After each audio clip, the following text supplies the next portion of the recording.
जीवन में आपको सतगुरु, सत्संग और नाम मिलता है। कोई भी योनि 84 लाख में कोई भी ऐसी योनि नहीं है जिसमें गुरु मिलता हो या उसको नाम भेद मिलता हो या उसको ये पता चलता हो कि कोई इस दुनिया का चलाने वाला, कर्म का लेखा लिखने वाला या सबको किस प्रकार से वो इस सृष्टि को चलाता है वो जानता हो। ये ज्ञान और ये बुद्धि, ये विवेक और ये विचार सिर्फ इंसान के पास ही है। देवी देवता भी इन चीज़ों से बंधे हुए हैं। उनको भी काम करने का, कर्म करने का समय नहीं है। कर्म इसी योनि में, कर्म योगी बन के अगर तुम कर्म करोगे तो निश्चित रूप से अपने जीवन को सफल कर जाओगे। नहीं तो कोड़ियों के भाव बर्बाद करते किसका क्या जाता है।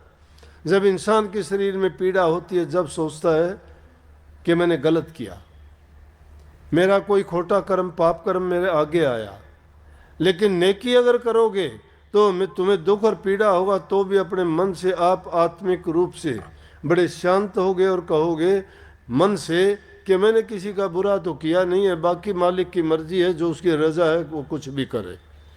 जब ये भावना हमारे दिल में आ जाएगी, ये समझ हमें आ जाएगी, ये रमज है, ये वो गहन और छुपी हुई चीज़ है जिसको समझना, ये गांठ लगी हुई है जड़ और चेतन की।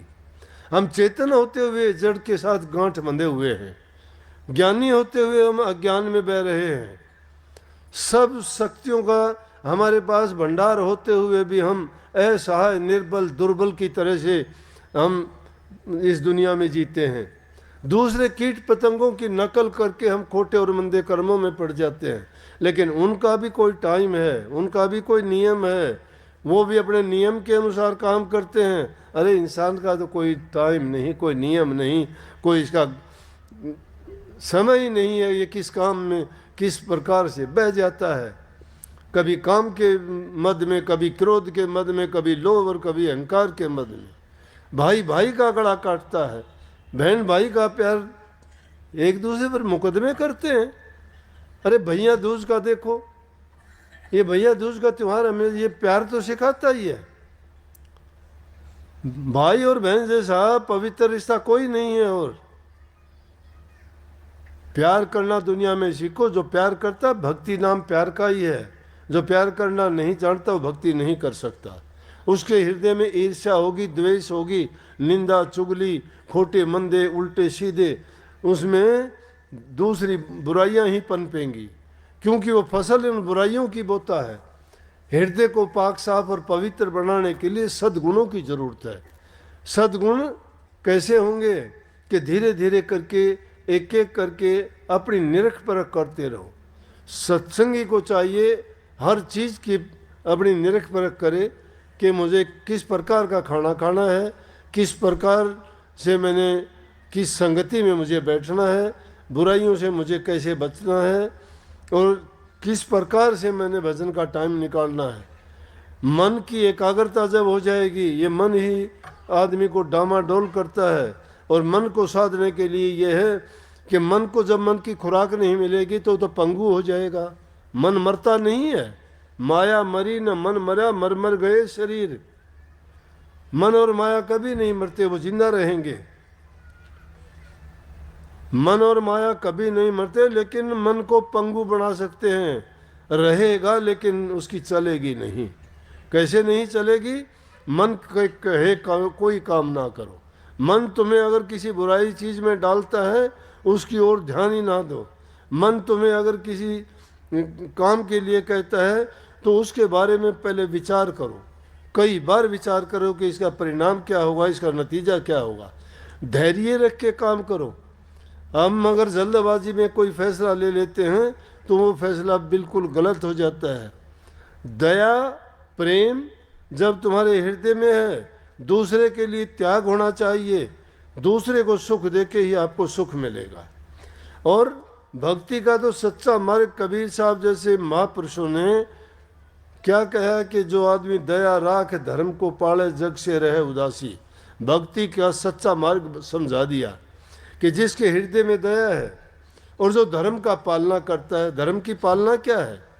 धर्म की पालना सिर्फ ये नहीं है कि नाम ले लिया और नाम का सुमन कर लिया। धर्म की पालना का मतलब यह है कि अभी सभी रिश्तों को, पिता के साथ जो रिश्ता है, माता के साथ रिश्ता है, बहन के साथ रिश्ता है, भाई के साथ, समाज के साथ, गुरु के साथ, इनके साथ जो भी रिश्ता है उस रिश्ते को, जो उनका धर्म नियम है उसके अनुसार तुम निभाओ।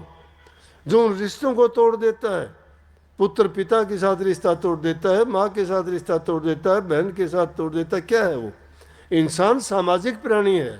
समाज में ही रह के उसकी ज़रूरतें पूरी होती हैं, समाज में ही रह के उसको खुशी मिलती है, और समाज में ही रह के वो अपने बुराइयों को निकाल सकता है। अकेला आदमी अपनी बुराई को क्या देखेगा? बुराई तो हमारी दूसरा बता सकता है हमारे अंदर क्या कमी है, अच्छाई भी हमारे दूसरे ही बताते हैं। हम तो जैसे हैं वैसे रहेंगे, हमें नहीं पता हम जैसे वैसे ही हैं, लेकिन दूसरा इंसान कह देता है कि आप में ये कमी है या आप में ये खूबी है। तो जब इंसान को दूसरे के कहने से पता लगता है तो इंसान उसको अपना हितकर मान के, इसलिए गुरु के पास जाते हो, गुरु भी समय समय पर तुम्हारी बुराइयों को निकालने के लिए प्रगट करके भी बता देते हैं। कभी किसी बहाने से बताते हैं, कभी सत्संग के माध्यम से बताते हैं, कभी साक्षात पर जमान से ही कह देते हैं, किसी को समझाने के लिए, उनके जीवन के सुधार के लिए है। तो उन महापुरुषों की, गुरु माँ बाप की कही हुई बात को कभी भी ये ना सोचो कि उन्होंने हमारे साथ कोई द्वेषपूर्ण भाव से कही है। हमेशा सोचो कि उन्होंने हमारे सुधार के लिए, हमें अच्छा बनाने के लिए, अपने जीवन में हमें सुखी जीवन जीने के लिए ये बात कही है। और गुरु का तो ये मानो कि गुरु तो उस माली की तरह से है जो अपने बगीचे में कोई भी पेड़ होते हैं और अनावश्यक टहनियाँ उसमें निकल आती हैं तो उनको काट देता है। क्यों काट देता है? वो जानता है कि वो टहनी उसको पेड़ को खराब कर देंगी, उस पर अच्छा फल नहीं आएगा। इसी प्रकार से हमारे अंदर भी ये बुराइयाँ जब पनपती हैं तो गुरु का ज्ञान सत्संग के माध्यम से हमारी उन बुराइयों को, पैदा होने वाली बातों को पहले ही काट देते हैं। इसीलिए गुरु की मौज में, गुरु की रजा में, गुरु के हुक्म में रहने के लिए संतों ने कहा है। ईश्वर गुरु भक्ति का नाम दिया गया है। इसको गुरु आज्ञा समझो, गुरु का हुक्म समझो, गुरु की रजा समझो। गुरु जो हुक्म करता है, गुरु का उसमें खुद का फायदा नहीं है, गुरु की बात कोई द्वेषपूर्ण नहीं है, गुरु का वचन कल्याणकारी है, सबका हितकारी है, सबके लिए लाभकारी है। क्यों कि गुरु का अपना निजी स्वार्थ नहीं है कि वो अपनी स्वार्थ पूर्ति के लिए अगर कहता है मत मानो गुरु की बात, लेकिन गुरु का वचन और गुरु की बात आपके जीवन के सुधार की है, आपको अच्छा बनाने के लिए है, आपको पवित्र शुद्ध बनाने के लिए है, सही रास्ता दिखाने के लिए है, आपके पाप कर्मों के धोने के लिए है। तो गुरु के वचन से दूर नहीं जाना। वो गुरु की आज्ञा, जो गुरु भक्ति को पूरा कर लेता है। स्वामी जी महाराज ने कही है कि गुरु भक्ति दृढ़ के करो, पीछे और उपाय, बिन गुरु भक्ति मोह जग कभी न काटा जाए। मोटे बंधन जगत के गुरु भक्ति से काट। मोटे बंधन, मोटे बंधन कौन से हैं? दुनियादारी की बातें मोटे बंधन हैं। वो मोटे बंधन गुरु सत्संग के माध्यम से, सत्संग के द्वारा वचन फरमा के बता देते हैं कि हमें क्या करना चाहिए, समाज में कैसे जीना चाहिए, कैसे रहना चाहिए। तो वो मोटे बंधन लगे हुए हैं। जो मोटे बंधन हैं, जो हमें भक्ति से दूर ले जाते हैं, जो हमें अच्छा जीवन जीने से बचा के और बुराई में डाल देते हैं, वो हमारा मित्र नहीं है, वो हमारा हितकारी नहीं है। तुम जिसको मित्र कहते हो, कई बार ऐसा होता है कि कई बच्चे आके कहते हैं जी मेरे दोस्त ने मुझे गलत आदत सिखा दी। दोस्त कहाँ हुआ? तेरा दुश्मन हो गया। जो तुम्हें बुरी आदत सिखाता है दोस्त थोड़ा सिखाता है। दोस्त तो दोस्त का हित करेगा, अच्छी बात सिखाएगा, अच्छे रास्ते पे लेके जाएगा, अच्छे गुण उसको समझाएगा। जो तुम्हें बुरे रास्ते पे डालता है तुम्हारा मित्र नहीं, दुश्मन है वो तो। इसलिए जो मोटे बंधन है वो गुरु की भक्ति के द्वारा। तो गुरु भक्ति क्या है? गुरु के वचन की पालना करना। गुरु के वचन को मानते चले जाओ।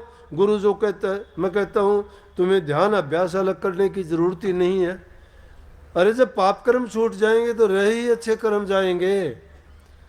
जब जो बुराइयां निकल गई तो फिर आदमी के अंदर अच्छाई बाकी बच गई। दो ही तो चीज़ हैं, अच्छाई है तो बुराई। लेकिन बुराइयां जब तक भरी हुई हैं, अच्छाई उसमें कहाँ आएंगी। प्रेम गली अति सांकरी, ताप में दोनों समाये। दोनों चीज़ इकट्ठी नहीं रह सकती। जहाँ नाम है तहाँ काम नहीं, जहाँ काम है वहाँ नाम नहीं। काम और नाम दोनों नहीं रह सकते। काम है जगत की कामनाएं, अनावश्यक चीज़ें अपने मन में पैदा कर लेना। मुझे ये मिल जाए, मैं वो बन जाऊं, मेरा ये हो जाए।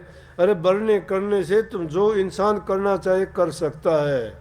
उसके अंदर संकल्प सिद्धि होनी चाहिए। संकल्प सिद्धि होगी आत्म शक्ति से। आत्म शक्ति गुरु के द्वारा मिलेगी, उनके वचनों के द्वारा मिलेगी। और आत्म शक्ति वो जागृत कर सकता है जो ब्रह्मचर्य का पालन करता है। ब्रह्मचर्य दो प्रकार का ब्रह्मचर्य मानसिक है और शारीरिक भी है। शारीरिक ब्रह्मचर्य का पालन करते हैं, मानसिक ब्रह्मचर्य जिनका गिरा हुआ है वो भक्ति और नाम नहीं ले सकते। इसलिए जहाँ काम है वहाँ नाम नहीं होगा। काम है कामनाएं, वो कामनाएं जब तक हृदय में रहती है तब तक भक्ति का नाम नहीं लेना। अगर भक्ति करना चाहते हो तो कामनाओं को त्यागो। जरूरत के मुताबिक संसार के पदार्थों को, चीज़ों को भोगने की इजाज़त है, लेकिन किसी चीज़ के गुलाम बन के, उसके दास बन के अपने आप को बर्बाद करने का नाम नहीं है। उन बर्बादियों से बचने के लिए ज़रूरत के मुताबिक हर चीज़ का प्रयोग करो, तुम सुखी रहोगे। लेकिन ज़रूरत से ज़्यादा जो भी कोई चीज़ का प्रयोग करोगे वो चीज़ तुम्हें बर्बाद कर देगी, ले डूबेगी। इसलिए कामनाएं ऐसी पैदा ना करो कि जिनके कारण हमारे कर्म भी खोटे हों, जीवन भी बर्बाद हो और हम अपने धर्म से भी गिर जाए। धर्म को कायम रखने के लिए तो कहा है कि मोटे बंधन जगत के गुरु भक्ति से काट, झिन्ने बंधन चित्त के कटे नाम प्रताप। नाम के सुमन से, ध्यान के करने से और अभ्यास के करने से, शब्द के सुनने से तुम्हारे हृदय की बुराइयां निकलेंगी। वो जब निकलेंगी जब बाहर से आप पवित्र हो जाओगे तो अंदर की भी सफाई अपने आप होनी शुरू हो जाएगी, क्योंकि ध्यान लगेगा उससे। जो ध्यान लगेगा, जिससे घर में बिल्ली आ जाएगी, चूहे छोड़ जाएंगे रहना, चूहे नहीं रहेंगे उसमें। ये बुराइयां चूहे हैं, नाम बिल्ली है। इसको उसमें कर दो। अपने आप को पूरा समर्पित करके जो गुरु कहता है वो करते जाओ। आखिर में आपको चाहिए, आपको जाहिर में ये लगे कि गुरु ने ये बात अच्छी नहीं कही, लेकिन नतीजा जब निकलेगा, टाइम आएगा, वही बात आपको सच्ची नज़र आएगी और कहोगे कि गुरु ने मेरा जीवन संवार दिया।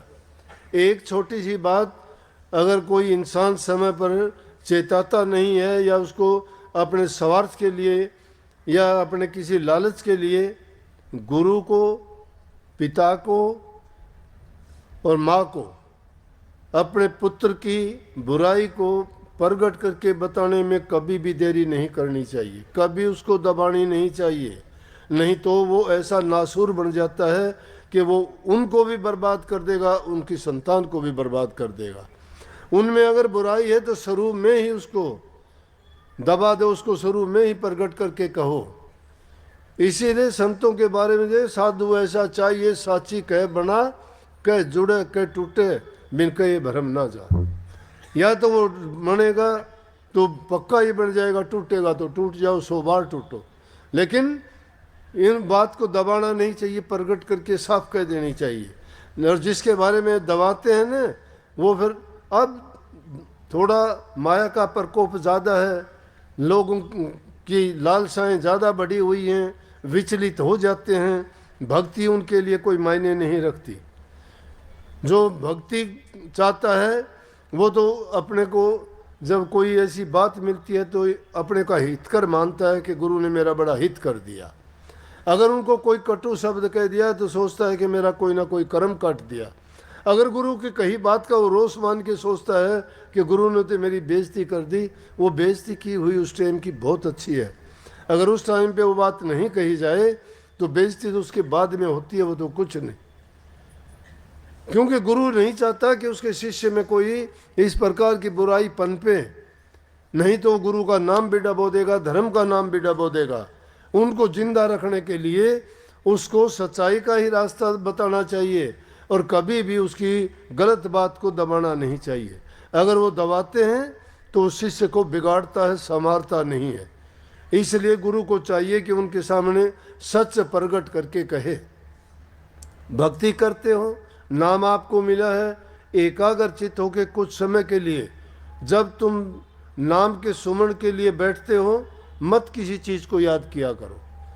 जब बैठते हो तो सिर्फ ध्यान तुम्हारा, बात रोजाना शब्द भी गाते हो, बड़े सुनते हो मस्त होके, गुरु का ध्यान कर प्यारे बिना इसके नहीं छूटना। गुरु का ध्यान करते हो क्या? क्यों करेगी गुरु का ध्यान? अरे मन को एकाग्र करने के लिए कोई लक्ष्य चाहिए। किसका ध्यान करोगे? शेर का करोगे, हाथी का करोगे, गधे का करोगे, या किसी डाकू ठग चोर लुटेरे का करोगे? अरे जिसका ध्यान करो, जिसकी याद करोगे उसके दुर्गुण याद आएंगे। गुरु को याद करोगे, गुरु के गुण याद आएंगे, गुरु का उपकार याद आएगा, गुरु के दिए हुए वचन याद आएंगे, गुरु का जो रूप है उसमें अपने मन को टिका दोगे, सारी वृत्तियों को हटा दोगे।